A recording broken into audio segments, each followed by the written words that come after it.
In the sprawling metropolis of Aether City, towers of glass and steel pierced the clouds, casting elongated shadows over the labyrinthine streets below.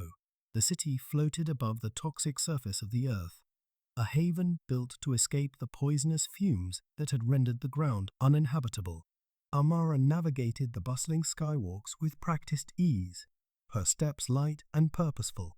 As a translator specializing in rare and extinct languages, she spent her days deciphering texts that most had forgotten. But tonight was different. Tonight, she would attend a clandestine meeting that could change everything. Whispers had reached her of an underground movement, a group that believed the surface was healing, that life could return to the world below. They sought her expertise to interpret an ancient manuscript recently unearthed, one that contained knowledge of the Earth's natural restorative processes. Descending to the lower levels of the city, Amara felt the air grow denser, the hum of machinery fading into a quiet murmur. She entered a dimly lit chamber where a small group awaited her arrival. On a table before them lay a tattered scroll, its edges frayed, symbols etched in a script older than any she had seen. As she began to translate, the room held its breath. The manuscript spoke of a cycle, a time when the earth would cleanse itself, purging toxins and renewing life. It detailed locations where the first signs of renewal would appear, hidden pockets where the air was already breathable.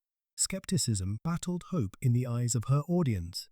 If true, this knowledge could free them from their gilded cage in the sky. But the risks were immense.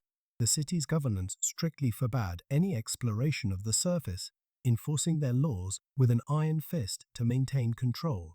Determined to see for herself, Amara volunteered to lead an expedition, equipped with a suit that could blend into any background, rendering her virtually invisible.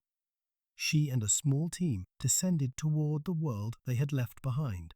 The surface was hauntingly quiet.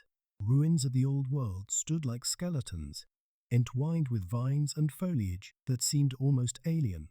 Yet, amidst the decay, there was life, small plants pushing through cracks, the faint sound of water trickling, and air that tasted crisp and clean. Their discovery ignited a fire within them.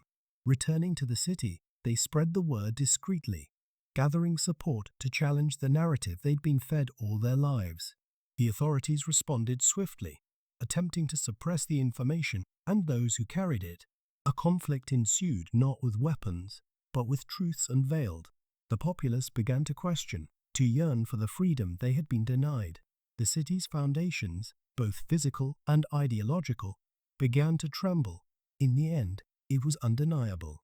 The earth was healing, and the people of Aether City faced a choice: remain in their skybound isolation or return to the ground and build anew. Amara stood at the forefront of this movement, her voice carrying the weight of hope and the promise of a second chance. The majority chose to descend, embarking on a collective journey toward redemption and reconnection with the world they had abandoned. Together, they began the arduous task of restoration, not just of the environment, but of their own humanity.